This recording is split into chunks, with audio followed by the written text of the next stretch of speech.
Voilà, donc je disais que ce soir, on allait aborder un sujet important de la foi catholique, un trésor. Le thème, c'est l'adoration eucharistique.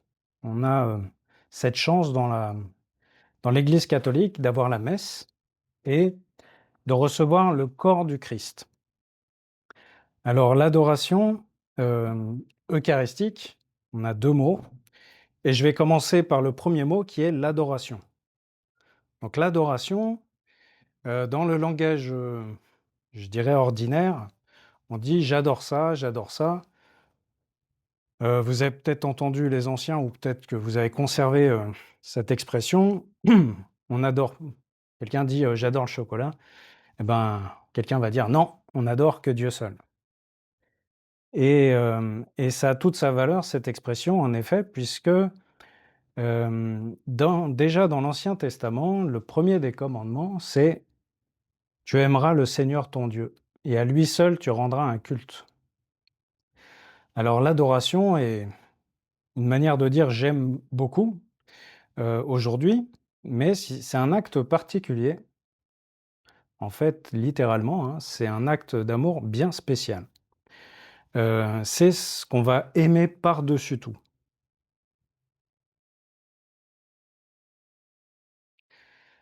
Si je prends une image, vous l'avez peut-être déjà entendu, hein, à l'intérieur de notre cœur, on a comme un podium, comme aux Jeux olympiques, avec, 3e place, 2e place, première place.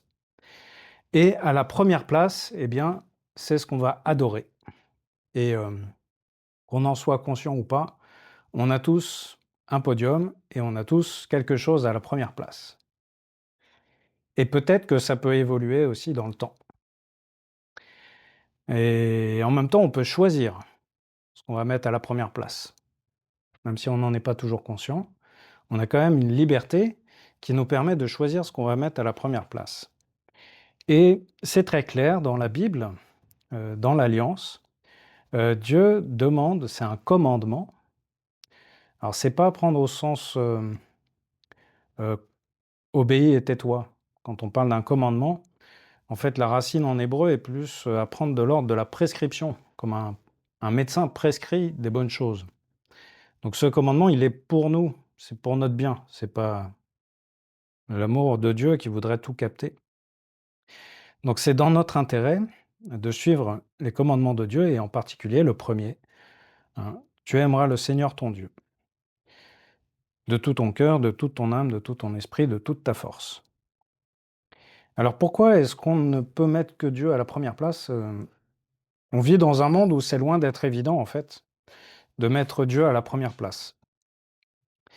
Il y a eu des époques où, la place de la religion était beaucoup plus importante et où les gens pouvaient être familiers avec cette notion d'adorer. Mais, c'est pas le cas aujourd'hui et on va mettre, des choses ou bien même des personnes sur la première place de ce podium. Et je vais donner aussi une autre image, mais, je ne sais pas si ça vous arrive souvent de vous mettre à genoux. À part pour ramasser quelque chose par terre, mais avec la signification que porte le fait de se mettre à genoux. Hein. C'est pas forcément un geste qu'on fait de manière, quotidienne comme ça, en particulier aujourd'hui. Mais dans l'adoration, bah, il y a cette dimension de se mettre à genoux, de s'agenouiller et vous voyez peut-être à l'église, vous le faites peut-être, hein, de vous mettre à genoux. Voilà, ça peut paraître être quelque chose d'un ancien temps, heu et qu'est-ce que ça veut dire de se mettre à genoux? C'est reconnaître la grandeur de ce devant quoi on se met à genoux et finalement de reconnaître la première place. Eh bien, même si on ne se met pas à genoux physiquement, on se met à genoux devant ce qu'on met à la première place dans notre cœur. Et si je me mets à genoux devant quelque chose, je sais pas, quelqu'un qui adore les voitures, bon, on peut aimer beaucoup les voitures, mais pas les adorer, hem, parce que, ben, on n'est pas fait pour adorer des choses, se prosterner devant des choses. Se prosterner, s'agenouiller, ça mérite qu'on réfléchisse et qu'on juge bien devant quoi on se met à genoux. Alors ça paraît assez évident que, bah, s'agenouiller devant des voitures, c'est pas forcément ce qui va nous grandir le plus. Après on pourrait dire qu'il y a on peut légitimement aimer beaucoup nos proches, même pour les conjoints, leur époux, leur épouse. Mais je peux même pas mettre une personne que j'aime énormément à la première place. Alors là, déjà on se dit: «C'est un peu moins évident». Pourquoi? Parce que ce qui va être à la première place, c'est comme si je lui demandais d'être l'infini. Enfin, je vais attendre de ce que je mets à la première place l'infini, de me donner tout. Et si je mets une personne que j'aime beaucoup, bah, c'est un peu comme si j'attendais d'elle qu'elle soit Dieu.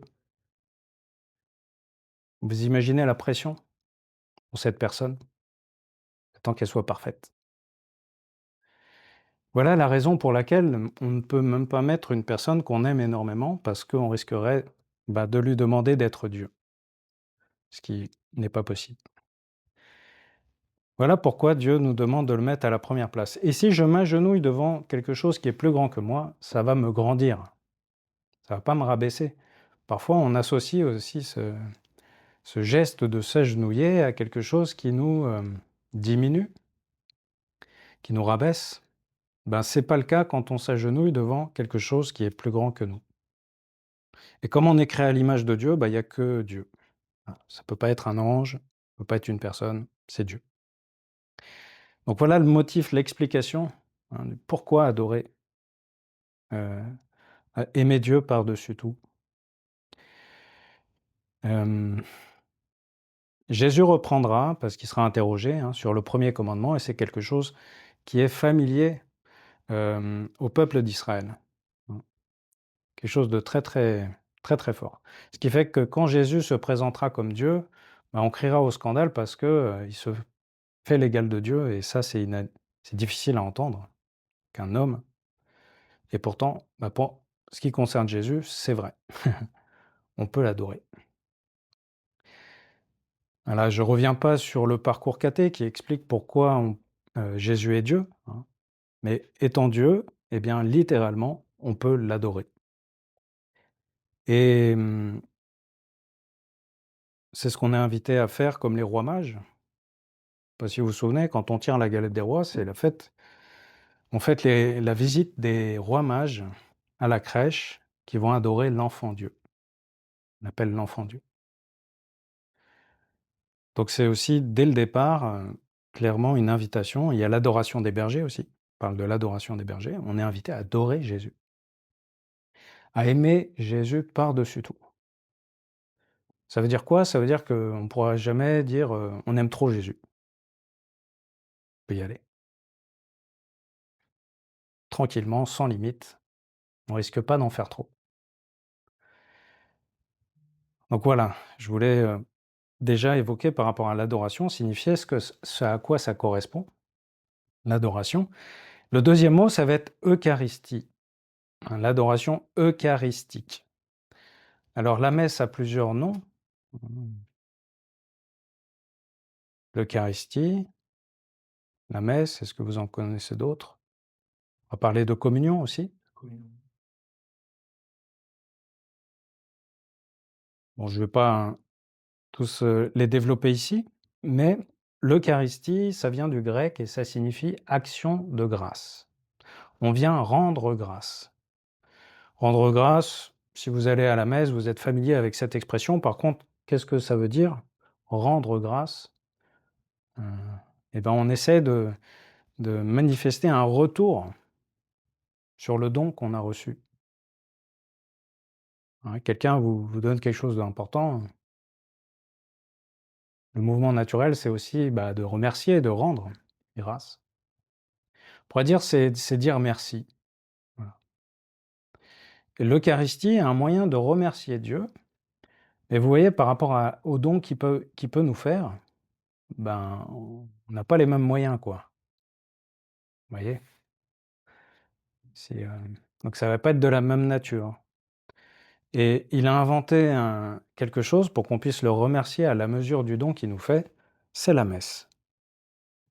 Je vais revenir un petit peu après pourquoi. L'Eucharistie, c'est ce moment, un sacrement spécial, qu'on peut recevoir plusieurs fois, et le plus souvent possible même, parce qu'on est invité à vivre, et on va recevoir le corps et le sang du Christ, qu'on va recevoir sous la forme d'une nourriture. Au moment de la messe, l'Eucharistie, on rend grâce, et c'est ce qu'a fait Jésus au dernier soir de sa vie. Il rassemble ses apôtres, et on nous dit, il prit le pain, il le bénit, il rend grâce pour le pain. Il le rompt et il le donne à ses disciples en disant, prenez et mangez-en tous. Et puis il fait la même chose avec la coupe, avec le vin. Prenez, buvez-en tous, ceci est mon sang. Donc c'est lui qui va donner ces termes forts, hein, corps, sang. C'est pas forcément évident à entendre. D'ailleurs, quand il va en parler assez longtemps avant, bah, il y a un certain nombre de personnes qui disent on ne peut pas entendre ça, il est fou, et puis ils s'en vont. Donc c'est quand même quelque chose de mystérieux, et on peut comprendre facilement pourquoi des gens peuvent être rebutés par rapport au fait, on n'est pas des cannibales, quoi. On est d'accord? Donc manger la chair, boire le sang, c'est un peu bizarre. Mais le sang, c'est la symbolique de la vie, dans la Bible, hein. Et il y a plusieurs raisons pour lesquelles, en fait, Jésus va parler de son sang. Et en particulier, si vous connaissez, l'histoire de Pâques, la première Pâques, c'est quand? La première Pâques? La toute première. Question pour un champion. Ça correspondrait pas à la période où ils ont tué des agneaux et ils ont mis du sang sur les corps des porcs. Tout à fait. Et c'est quoi l'événement important, l'exode, hein? C'est le moment où, en fait, ils vont passer de l'esclavage en Égypte à la liberté. Et Pâques, c'est Pessa en hébreu, ça veut dire passage. La première Pâques, c'est ce premier passage de l'esclavage à la liberté. Et ça va être marqué, ce moment, par justement le sang d'un agneau qui va protéger les Hébreux du dernier fléau que va recevoir l'Égypte.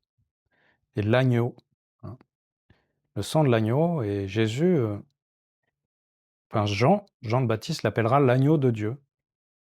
Et Jésus va être crucifié, mourir le jour où, eh bien, on prépare les agneaux de Pâques. C'est la fête de Pâques ce jour-là.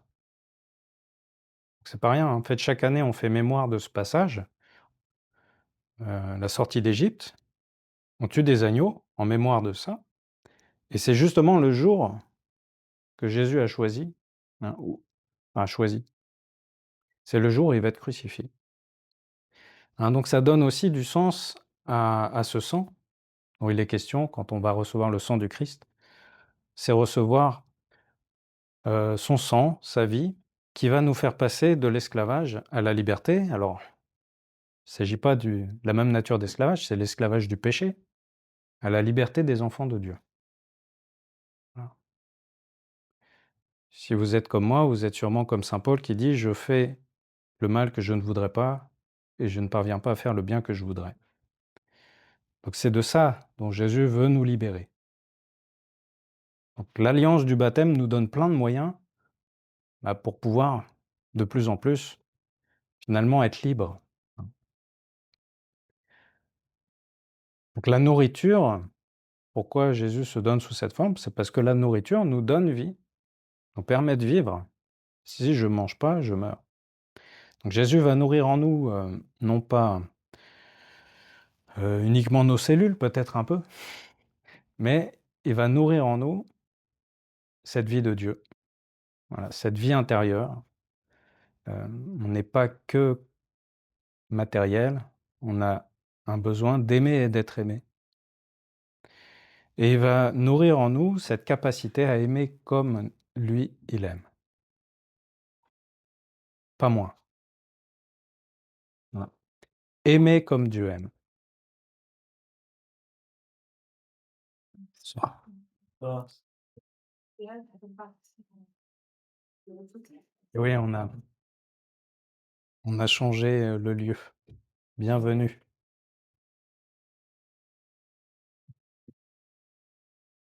Voilà, le mémorial. Donc, je vous disais, Jésus a été crucifié le jour où on sacrifiait les agneaux en mémoire de la première Pâque. Et en fait, chaque année à Pâques, cette fête, on appelait ça un mémorial. Un mémorial, c'est un événement du passé qui continue, enfin qui a un effet actuel.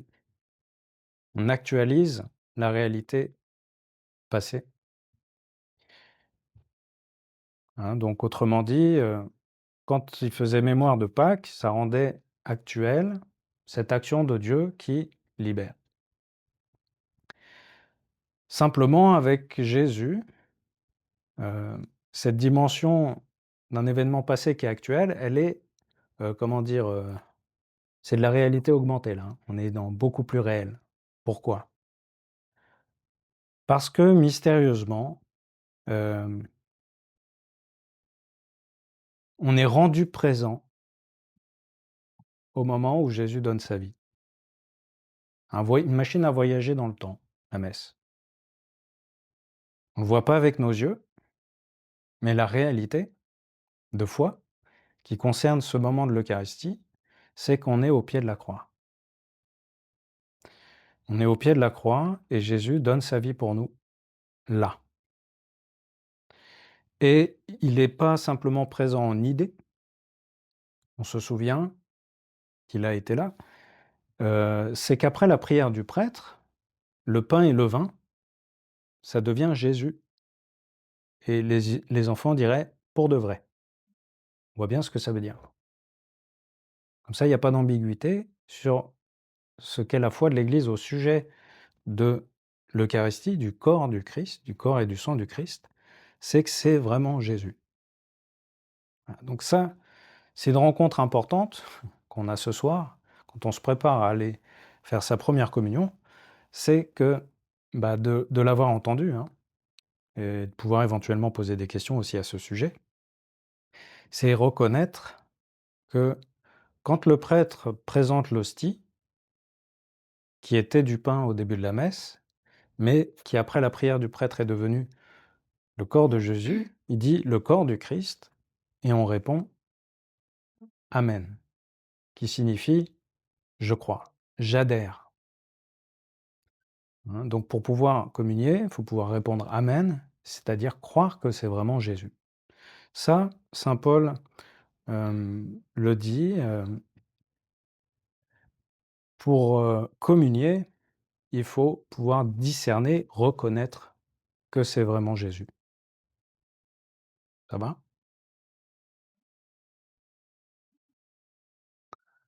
Ça a quelques conséquences, hein, quand même. C'est-à-dire que nos sens, ils sont un peu pauvres pour le percevoir, complètement même. Mais par contre, vous voyez toutes les conséquences que ça a. Je reçois Jésus. Moi, je vois parfois des célébrités qui passent un peu loin. Ne serait-ce que le pape, quand il passe, on fait ah, je l'ai vu, pour de vrai, il était là. Sauf qu'à la messe, c'est Jésus, le vrai. Et en plus de ça, c'est Dieu. Alors là, c'est trop, hein. Pour arriver à approcher réellement, enfin, être conscient, hein, on est pauvre finalement, c'est trop grand.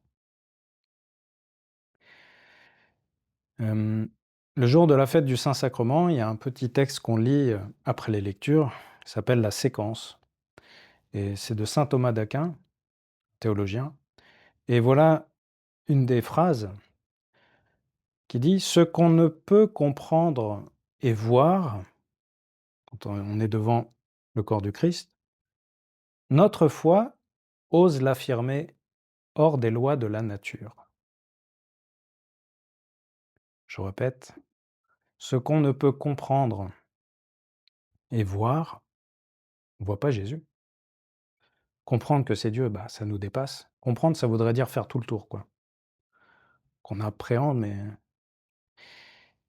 eh bien, notre foi ose l'affirmer au-delà des lois de la nature. Donc ça nous aide à pas, être troublés si, par exemple, mes sens, je ressens pas. Mmh. La foi, elle est pas liée au ressenti. C'est, c'est quoi la foi? Bah, c'est de s'appuyer. Dieu l'a dit, donc c'est ça. Voilà, je m'appuie dessus. Pourquoi? Parce qu'il l'a dit et qu'il ne peut ni se tromper ni nous tromper. Voilà, donc à partir du moment où je sais que c'est Dieu qui le pose, bah, c'est bon, je peux m'appuyer au-delà de mes sens, hein. C'est la raison pour laquelle, après la messe, toutes les hosties qui peuvent rester, qui n'ont pas été consommées, on les conserve dans un tabernacle parce que c'est Jésus, c'est plus des hosties, c'est plus du pain, hein.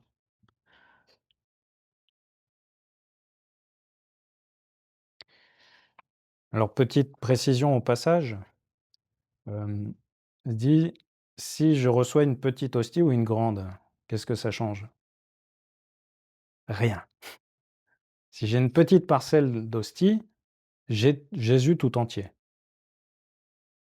On demande parfois: «Oui, on communie au corps du Christ et pas au sang du Christ». Alors après, c'est pour des raisons pratiques, mais même sans communier au sang du Christ, j'ai tout Jésus dans l'hostie. Parfois, pour qu'il y ait plus de proximité entre le signe qu'on reçoit et la réalité, on propose les 2. En semaine, c'est ce qui se passe, dans nos églises, et puis parfois quand il y a, la fête du la Sainte Seine, le jeudi saint, après avec les perturbations, de notre univers sanitaire, c'est devenu un peu plus compliqué, mais on peut communier au corps et au sang du Christ, mais dans tous les cas, on reçoit Jésus tout entier. Voilà, alors c'est tellement grand que, eh bien, incroyable, que, eh bien, le Seigneur nous a donné aussi quelques signes, des miracles eucharistiques, qui peuvent nous donner, un appui pour me dire: «C'est pas juste une fabrication de l'esprit». Donc vous en avez quelques-uns qui sont répertoriés, il y en a eu beaucoup, mais après ceux pour lesquels on a des études qui montrent qu'il y a quand même quelque chose de surprenant, vous avez à Buenos Aires, en 1996, heu, un miracle eucharistique avec une hostie qui se transforme en chair, et les analyses qui sont faites montrent que c'est des tissus du cœur. Même chose, une hostie, pareil, qui s'est transformée en chair, qui date de 750, qui est encore là, et les analyses montrent que c'est aussi un muscle du cœur. Vous avez la même chose en Pologne en 2008, pour en citer quelques-uns pour lesquels il y a eu des études, et ils correspondent au même groupe sanguin que, également, qu'on trouve sur le Saint-Suaire de Turin. Le Saint-Suaire, c'est un linge sur lequel il y a une impression d'un homme, qui a les marques, d'un crucifié qui a été flagellé, et il y a des traces de sang, et ces analyses, en fait, il y a une concordance entre ces différentes choses. Donc des petits signes qui sont pas là pour nous donner, une garantie, mais qui peuvent, voilà, nous on peut s'appuyer dessus pour se dire: «C'est pas juste une fabrication de l'esprit». Celui qui cherche ce genre de signe en trouve. Il y en a une abondance. Après, c'est la foi qui va nous permettre de recevoir le don de Dieu, hein. C'est pas juste, une déduction. Vous l'avez déjà fait ça, hein, mais si on cherche une preuve, on cherche pas, avoir une relation avec Dieu.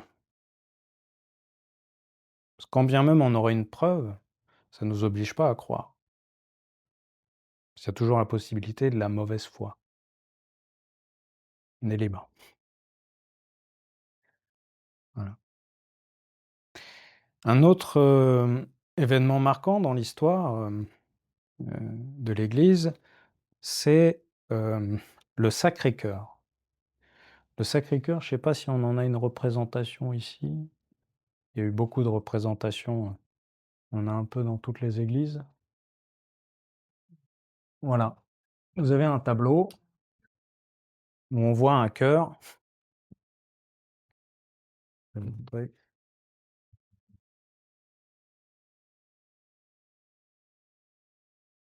Donc après, c'est des représentations qu'on aime ou qu'on n'aime pas, mmh, c'est pas l'esthétique qui est importante dessus, mais c'est pour vous montrer qu'après, ces apparitions de Jésus, puisque Jésus est apparu, il n'y a pas énormément d'apparitions de Jésus, reconnues, hem et le Sacré-Cœur en fait partie. Ça s'est produit en France, où Jésus est apparu à une, religieuse, sainte Marguerite Marie, et il lui a montré son cœur avec, une flamme dessus parce que son cœur est brûlant d'amour, et d'une certaine manière, Jésus s'est plaint. Il s'est plaint de quoi? Eh bien, qu'il avait un amour immense à donner et qu'on était trop peu à en profiter. Que nos vies, le monde pourrait être bien vite transformé si on puisait davantage, si on se rapprochait davantage de son cœur brûlant d'amour. Ça n'a pas dû suffire cette apparition puisque au début du XXe siècle, Jésus est apparu encore en Pologne à une religieuse, sœur Faustine, et c'est une autre image que vous voyez peut-être assez régulièrement aussi, où Jésus montre son cœur, de l'autre main il bénit, il y a des rayons qui partent de son cœur.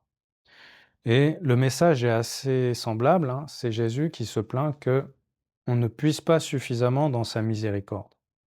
Et que, bah, encore une fois, le monde serait transformé bien vite, nos vies aussi, si on passait davantage de temps auprès de lui. Voilà, vous avez une image là-bas du Christ miséricordieux. Et vous voyez, il y a toujours cette insistance sur son cœur qui a été transpercé par la lance, qui est l'image de son cœur blessé. Blessé pourquoi? Parce qu'il nous aime. Cœur qui n'aime pas, bah, il n'est pas blessé. Et qui est blessé par, voilà, nos absences, nos manques de présence à ses côtés. Pas pour nous faire un reproche, mais simplement pour nous signifier qu'il tient à nous. Voilà, donc c'est intéressant de retenir ces 2 messages importants qui se rejoignent. Le Sacré-Cœur, vous voyez à Paris, il y a la basilique du Sacré-Cœur à Montmartre, ça vient de, ces apparitions, de ces messages que Jésus a donnés à sainte Marguerite Marie. Voilà, donc l'adoration eucharistique, c'est le fait d'adorer Dieu, d'aimer Dieu par-dessus tout, de pouvoir l'aimer aussi plus concrètement dans le visage du Christ, Christ qui s'est donné, et encore plus de Jésus qui s'est donné mais qui est là, hein. Noël, c'est la fête de Dieu qui vient parmi nous, et la messe, c'est la fête de Dieu qui reste avec nous. Je serai avec vous tous les jours jusqu'à la fin du monde. Alors qu'est-ce que ça change de recevoir Jésus pour de vrai dans le Saint-Sacrement? Eh bien, ça nous dépasse. Et vous voyez, heu, une phrase que je répète, aussi souvent que je peux, hein, mais celui qui accueille un prophète en sa qualité de prophète reçoit une grâce de prophète. Donc si je reçois l'adoration pour ce que, eh bien, le Christ nous dit, j'en recevrai les fruits qui correspondent. Si je ne le reçois pas, bah, j'en profiterai pas. C'est pas que Dieu me les refuse, hein. Donc bienheureux celui qui profitera de ce trésor, hein. Jésus, est présent dans nos églises. Alors il est présent partout, c'est vrai. Heu, Voilà, je me mets en sa présence, je le rejoins pour de vrai. Mais il a voulu me donner quelque chose de plus en étant présent, sa présence Jésus Eucharistie. Et cet acte de foi dans ce don qu'il me fait, eh bien, me permet d'en bénéficier. Parce que, bah, c'est ce qui va me pousser peut-être à sortir de chez moi, aller à l'église, me mettre en présence de Jésus qui est là au tabernacle. Et une des images, enfin, qu'est-ce qu'on vient faire quand on vient adorer? On n'a pas forcément besoin de parler. C'est un cœur à cœur. Voilà ce qui pourrait décrire le mieux ce qu'est l'adoration.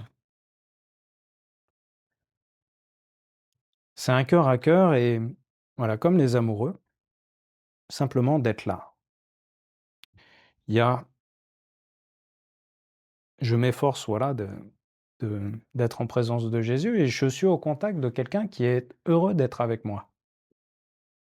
Peut-être ça qu'il faut se rappeler au moment où on va adorer, c'est que Jésus est heureux quand je viens auprès de lui.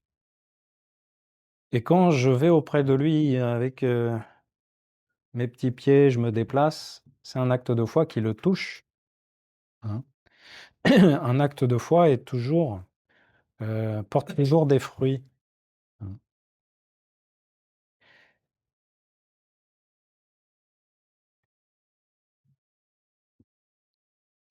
Donc c'est un acte de foi dans la volonté de Jésus d'être avec nous d'une manière extraordinaire. Jésus disait à sainte Catherine de Sienne: «L'Eucharistie, le fait qu'il soit présent dans l'Eucharistie, est plus grand que la création tout entière». Création, c'est grand. Voilà, ils disent: «Dans cet acte-là, il y a quelque chose de plus grand encore que la création tout entière». Une autre, illustration de la valeur en tout cas de la force, de Jésus Eucharistie, c'est le curé d'Ars. Je ne sais pas si tout le monde connaît le curé d'Ars? C'est une figure importante, de l'Église catholique en France. Hem, C'était au 19e. Le curé d'Ars, c'était un prêtre qui avait eu du mal à être accepté pour, être formé pour devenir prêtre parce qu'il n'arrivait pas à apprendre le latin. Et puis, au final, il était tellement insistant, il voulait tellement que celui qui avait la charge de décider dit: «Est-ce qu'il aime la Vierge Marie?» «Oui». Alors ça passe. Mais il a lutté avec le latin et ça n'a pas été un chemin facile. Toujours est-il que quand il est devenu curé, eh bien, sa proximité avec Jésus a rayonné et il avait, un charisme en particulier. Les gens venaient le voir pour aller se confesser et c'est des milliers de personnes qui ont afflué à Ars, c'est pour ça qu'on l'appelle le curé d'Ars, pour aller vivre la confession. Et une particularité du curé d'Ars, c'était son lien avec la messe et l'Eucharistie. Et on nous rapporte que parfois, quand il faisait une homélie, il disait, en montrant le tabernacle: «Il est là», et il pouvait plus rajouter autre chose. Il était saisi par cette présence et la manière dont il était saisi permettait aux autres de voir l'importance et la valeur, heu, de cette présence de Jésus.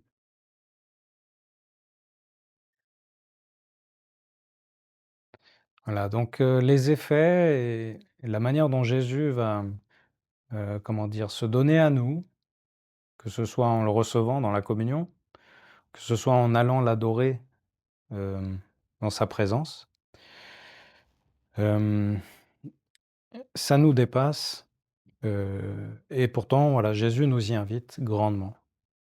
Vous avez peut-être vu, des moments où en paroisse on propose l'adoration eucharistique.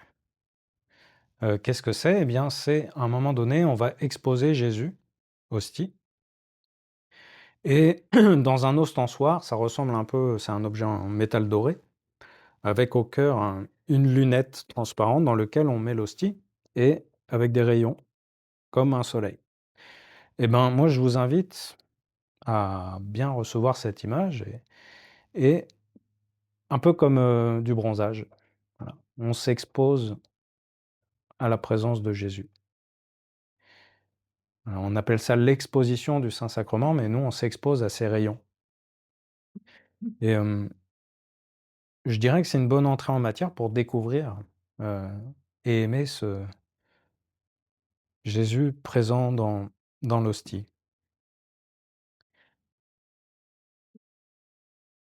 Et il y a quelque chose de mystérieux dans l'adoration, c'est que je suis auprès de Jésus, et Jésus, lui, il est auprès de tout le monde.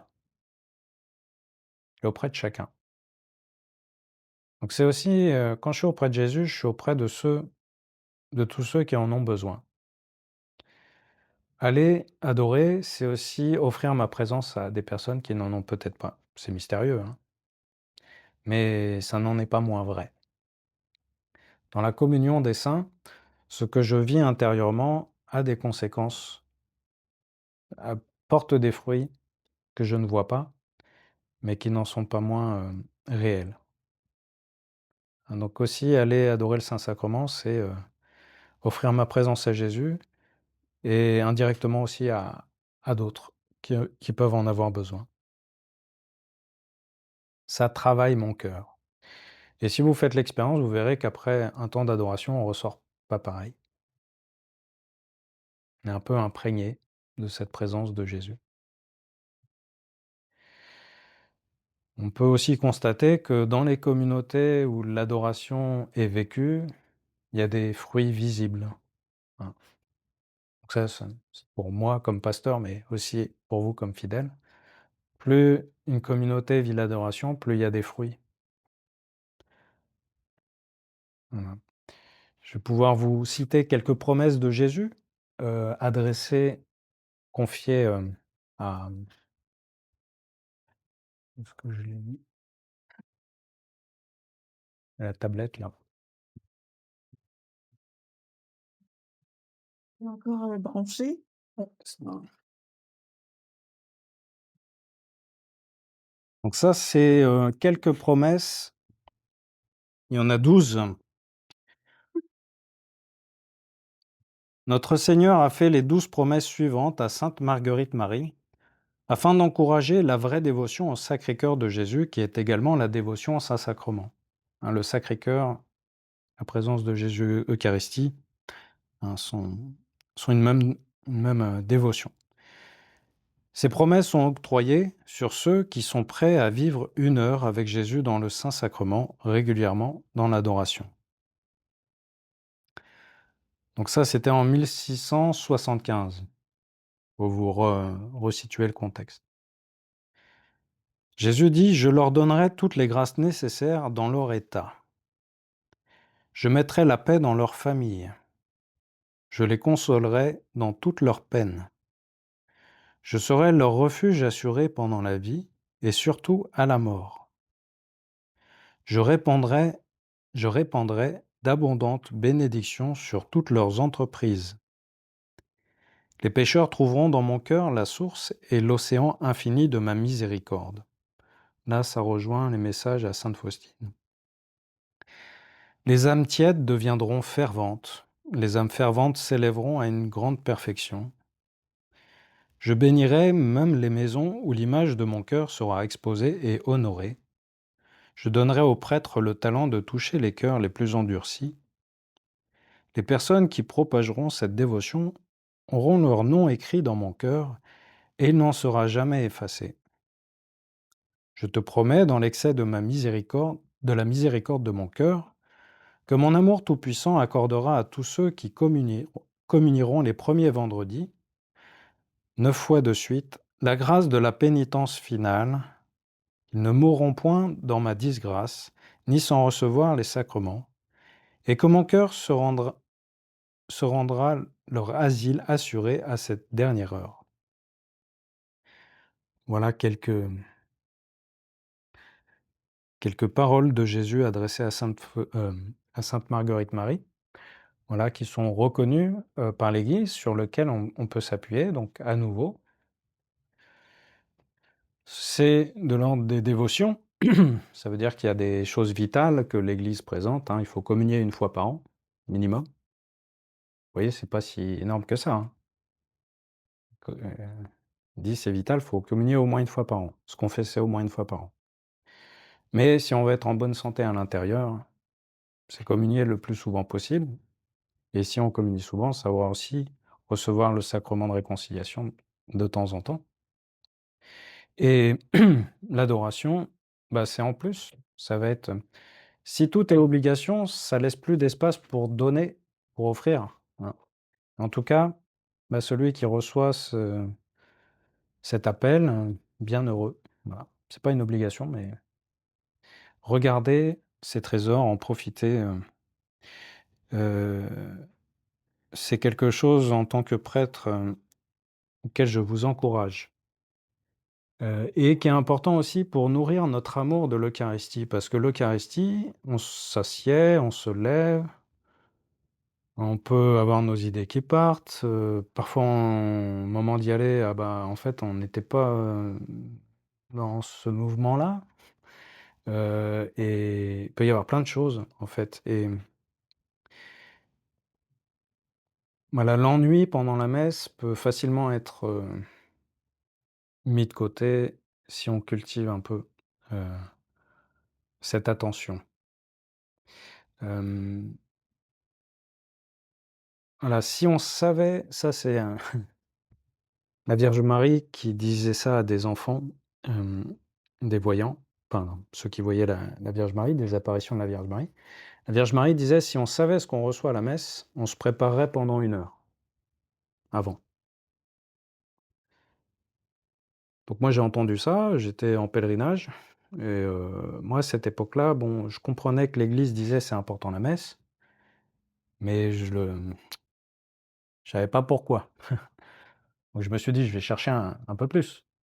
Mais en soi, pour moi, ça me parlait pas encore. Donc j'entends ce conseil, je dis: «Si on savait», et bah, du coup, je me suis dit: «Je vais essayer, je vais prendre 1 heure». Donc j'ai pris 1 heure pour me préparer à la messe, mais pas de méthode, simplement je me suis posé et je me suis dit: «Je me prépare à la messe». Voilà. Donc l'heure s'est passée et par contre la messe, je m'en souviens, hein.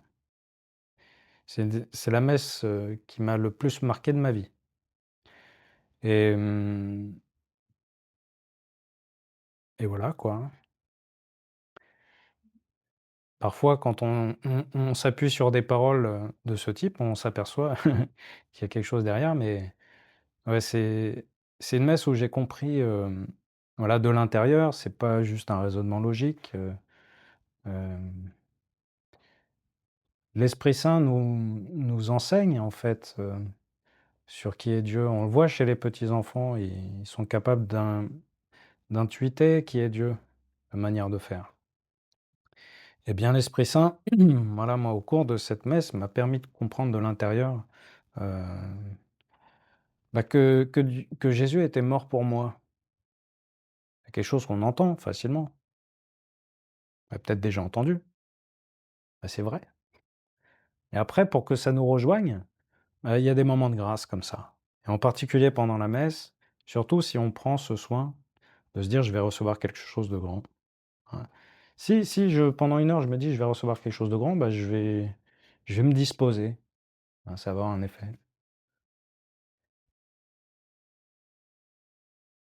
Voilà, donc parfois, si on s'appuie sur quelques conseils, eh bien, on peut mieux profiter de tous les dons que Jésus a dit, «Je veux vous donner beaucoup, mais venez les recevoir». Voilà. C'est ce qu'il a dit, message du Sacré-Cœur. Pour ceux qui le souhaiteraient, il y a un documentaire qui est sorti, il y a peu de temps. Certains l'ont vu? Hein? Oui, oui, pas encore. Pas encore? Ouais. Surtout, le scandale que ça a fait.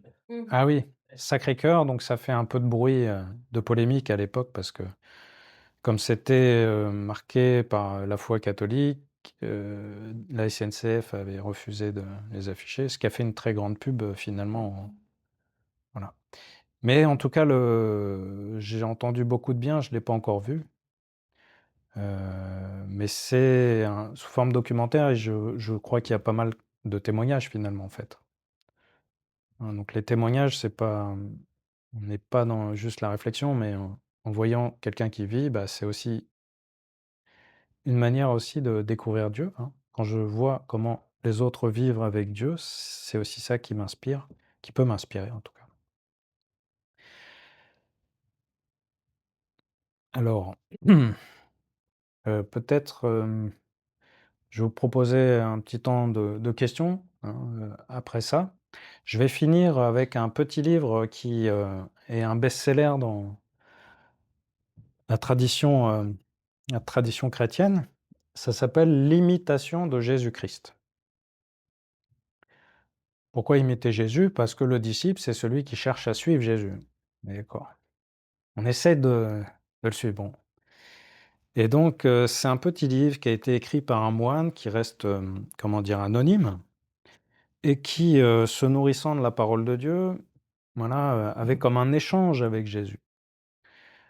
Vous voyez, c'est des petits passages, hein, c'est des petits passages brefs, c'est pas des grands discours.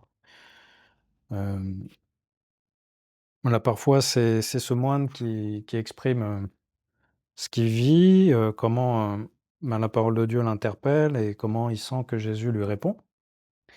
Et c'est il passe en revue à peu près, ben, tout ce qui nous habite tous, les bonnes choses, les mauvaises choses. Donc du coup, c'est consolant parce qu'on se dit: «Ah bah tiens, je suis pas tout seul à avoir, ça». Voilà. Et puis en même temps, il y a des chemins qui proposent. Il y a 4 parties et simplement en vous donnant le titre de ces 4 parties, ça vous donnera une idée de ce qu'on peut y trouver. La première partie, ce sont des conseils pour la vie spirituelle.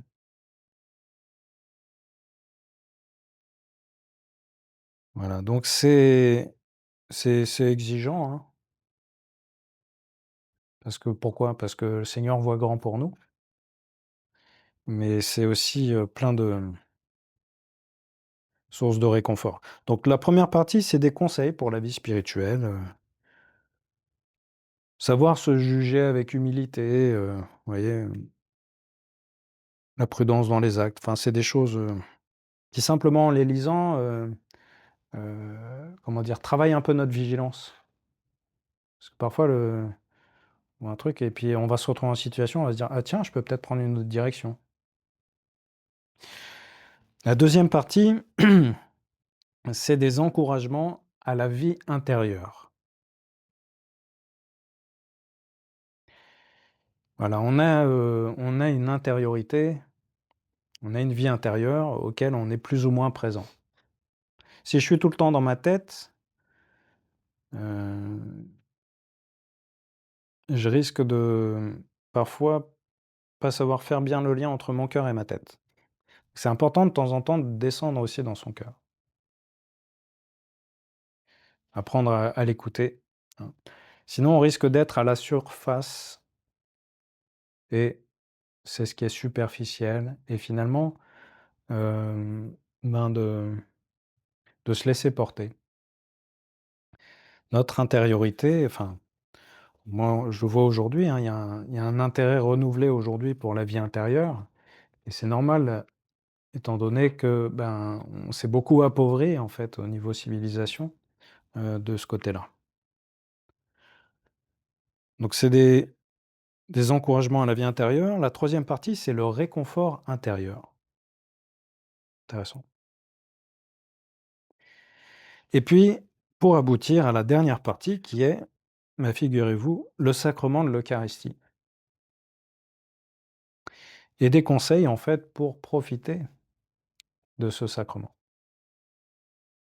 Donc ça parle de choses assez générales de la vie, de celui qui cherche à suivre Jésus. Et puis il y a des choses intéressantes après sur, l'Eucharistie, comment, mieux profiter de ce don. Voilà, si j'en prends soin, bah, je le regretterai pas, ça va nourrir le fait de participer à la messe et pas simplement d'assister à la messe. Voilà. Hem, Parce que je rappelle souvent, hein, les chaises qui sont dans l'église, elles assistent à la messe. Nous, on est invités à participer. Donc il faut avoir quelques clés pour savoir comment, ben, intérieurement, je vis, je suis dans l'action. Donc ça, j'attire votre attention sur un autre rencontre, un petit peu un passage, important avant de communier, et ça, c'est un film d'animation, hem, qui, en fait, rend un peu visible ce qui se passe dans l'invisible. Voilà, si les voûtes des églises sont hautes, c'est pas uniquement pour, la performance architecturale, mais c'est pour qu'on puisse sentir cette présence du monde invisible, cette présence du ciel. Et en fait, pendant la messe, les textes le disent, on est rendu présent, bah, au pied de la croix, je vous le disais tout à l'heure, une machine à voyager dans le temps, mais aussi avec tout le monde, toute la création, hein, les anges et les saints. Et voilà, suivant les moments, bah, au début de la messe, ben, on prend un temps pour se mettre ensemble, en communion ensemble avec le chant, et puis après, ben, je vais, être vrai sous le regard de Dieu, reconnaître que je suis pécheur. Donc tous ces moments-là, ils ont une fonction. La finalité, ça va être de nous permettre d'être unis en communion avec Jésus. D'être, «Seigneur, je veux vivre ce que tu me demandes, mais je suis pauvre, aide-moi». Jésus, il me donne tout, et en fait, pour pouvoir recevoir un don aussi grand, il faut que je me dispose aussi de cette façon, tout lui donner. Je ne sais pas si vous avez déjà envisagé ça, mais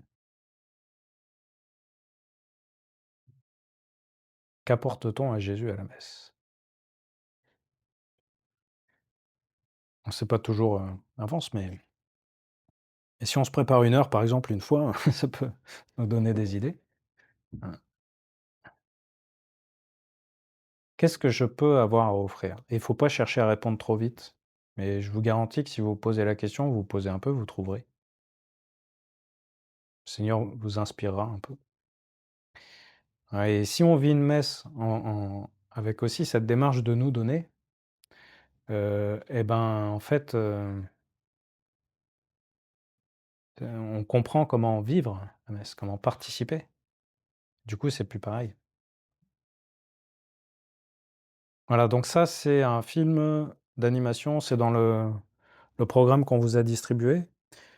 Il y a un week-end où on n'a pas encore fixé les horaires, mais voilà, pour ceux qui ne pourraient pas le voir tous ensemble, ben, possibilité de le voir par ailleurs. Ce film qui s'appelle Le Grand Miracle.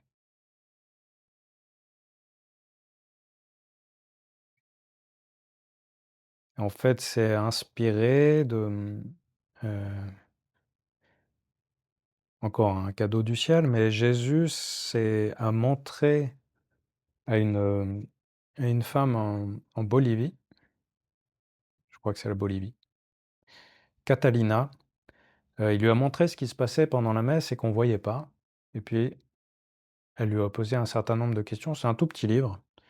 C'est reconnu, par l'évêque là-bas, donc c'est conforme à la foi catholique, et donc à partir de ces éléments, bah, ils ont créé un film d'animation qui, bah, en fait, détaille un peu, au départ, on a 3 personnages qui ont chacun leur vie, qui se retrouvent à la messe, et puis, en fait, la messe, ils vont se retrouver accompagnés de leur ange gardien qui va leur expliquer comment vivre la messe.